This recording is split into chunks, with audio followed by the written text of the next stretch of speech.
નમસ્કાર ખેડૂત મિત્રો, હું છું મહેન્દ્ર કપૂરિયા. આપણી યુટ્યુબ ચેનલ કિસાન સાથી ભોલે બીજ નિગમમાંથી આપ સર્વનું હાર્દિક સ્વાગત કરું છું. મિત્રો, આપણી દુકાનનું નામ છે ભોલે બીજ નિગમ, પીપળેશ્વર મહાદેવ મંદિરની સામે, તાલુકો કાલાવડ, જિલ્લો જામનગર. ખેડૂત મિત્રો, મારો મોબાઈલ નંબર છે 82 364 64. મિત્રો, આજે ઉનાળા પાકની વાત કરીએ તો તલી અને મગનું ઘણું બધું વાવેતર થયું છે અને અમુકને તલી ને મગ 10 દિવસના 15 દિવસના થઈ ગયા છે. તો એમાં વૃદ્ધિ વિકાસ થતો નથી, એમાં સુકારો દેખાય છે અથવા થ્રીપ અને કથીરીનું એટેક દેખાય છે. તો એના નિવારણ માટે શું કરવું, તો સંપૂર્ણ માહિતી આપણે આ વિડીયોમાં આપવાની છે. મિત્રો, ખાસ એક તમને નમ્ર વિનંતી છે કે વિડીયોને છેક સુધી જોજો, વિડીયોને લાઈક કરજો અને ખાસ કરીને આપણી ચેનલને સબસ્ક્રાઇબ કરી દેજો, જેથી કરીને તમને નવા વિડીયો નવા અપડેટ કરીને વિડીયો આવતા રહે અને તમને ડાયરેક્ટ માહિતી મળ્યા રહે. અને જો ખાસ કરીને મિત્રો તમે જો ફેસબુક ઉપર હોય તો ફેસબુકનું પેજને ફોલો પણ કરી દેજો. તો જાજી વાર ન લગાડતા હવે મિત્રો ચાલુ કરીએ. તો આજના પાક વિશેની માહિતી, તલી અને મગના પાક વિશેની માહિતી, કે એમાં રોગ જીવાતને નિયંત્રણ કરવા માટે શું કરવું, સુકારો આવે તો શું કરવું, અને વૃદ્ધિ વિકાસ ન થતો હોય તો વૃદ્ધિ વિકાસ કરવા માટે કયું ટેકનિકલ વાપરવું અથવા તો કઈ દવાઓ પડે જેથી કરીને આપને ફાયદો થાય. તો સૌ પ્રથમ જો આપણે જોઈએ તો ખેડૂત મિત્રો, તલી અને મગનું વાવેતર આપણે ઉનાળામાં ઘણું બધું થયું છે.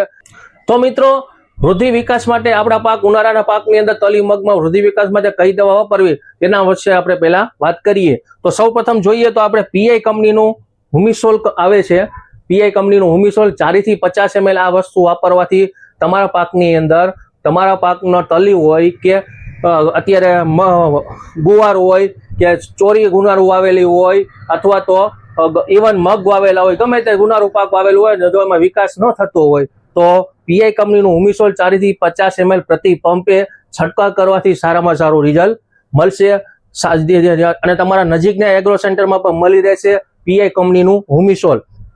ત્યારબાદ વાત કરું તો ક્રિએટિવ કંપનીનું જીબોન કરીને આવે છે, 0.001 જીબ્રેરિક એસિડ અને પ્લસ ભેગા બધા માઇક્રોન્યુટન આવે છે. આનો ડોઝ પણ 40 ml નો છે. આનું કામ પણ સારું છે. આ વૃદ્ધિ વિકાસમાં પણ બહુ સારું કામ તમને આપશે.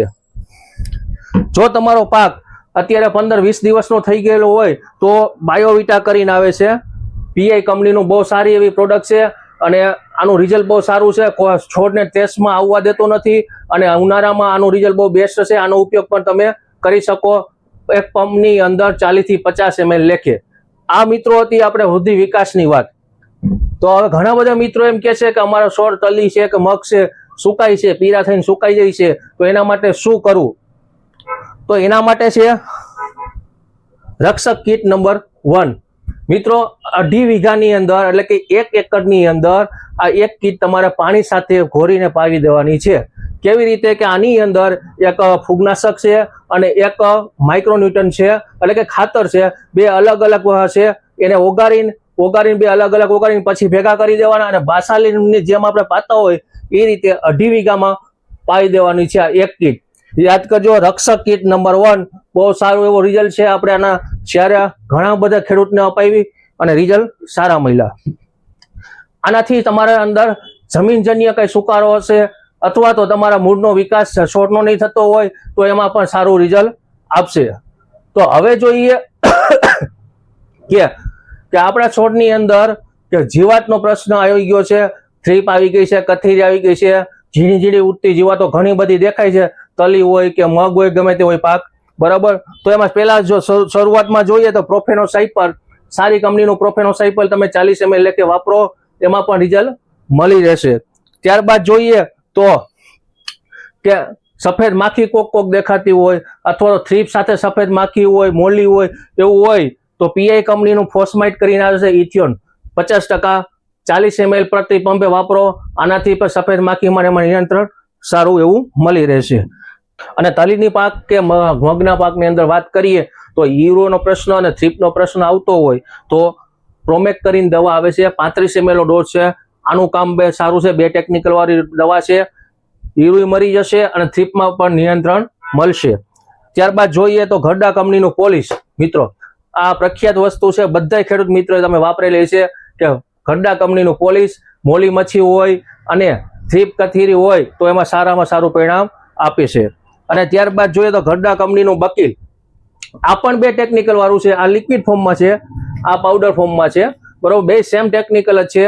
આનો ડોઝ છે 35 ml પ્રતિ પંપનો અને આ 100 ગ્રામમાં 15 પંપ કરવાના હોય છે, બરોબર. ત્યારબાદ વાત જોઈએ ખેડૂત મિત્રો, જો તમે મગનું વાવેતર કરેલું હોય અને કુકર વધારે આવી ગઈ હોય તો પારિજાત કંપનીનું એમ્પ્લિસિટ કરીને આવે છે. જોરદાર પ્રોડક્ટ છે મિત્રો. A to Z વસ્તુ તમારે એક જ દવા લઈ જવાનું, ઈયર હોય કે મોલી મચ્છી હોય કે થ્રીપ હોય, બધાને નિયંત્રણ કરશે પારિજાત કંપનીનું એમ્પ્લિસિટ. અને ખાસ કરીને મિત્રો, તમે તમારા એગ્રાવાળાને ત્યાં જાઓ એટલે સારી કંપનીની દવાનું આગ્રહ રાખો, માગવાનો આગ્રહ રાખો અને સારી કંપનીની દવા છાંટો, જેથી કરીને રિઝલ્ટ પણ તમને સારું એવું મળી રહેશે. તો આ હતી ઉનાળા પાકની અંદર તલી મગના વાવેતર અંદરની રોગ જીવાત અને વૈધ માટેની માહિતી. તો મિત્રો રજા આપશો, બીજા વિડીયોમાં આપણે જરૂર મળશું બીજા માહિતી સાથે. જય હિન્દ, જય જવાન, જય કિસાન.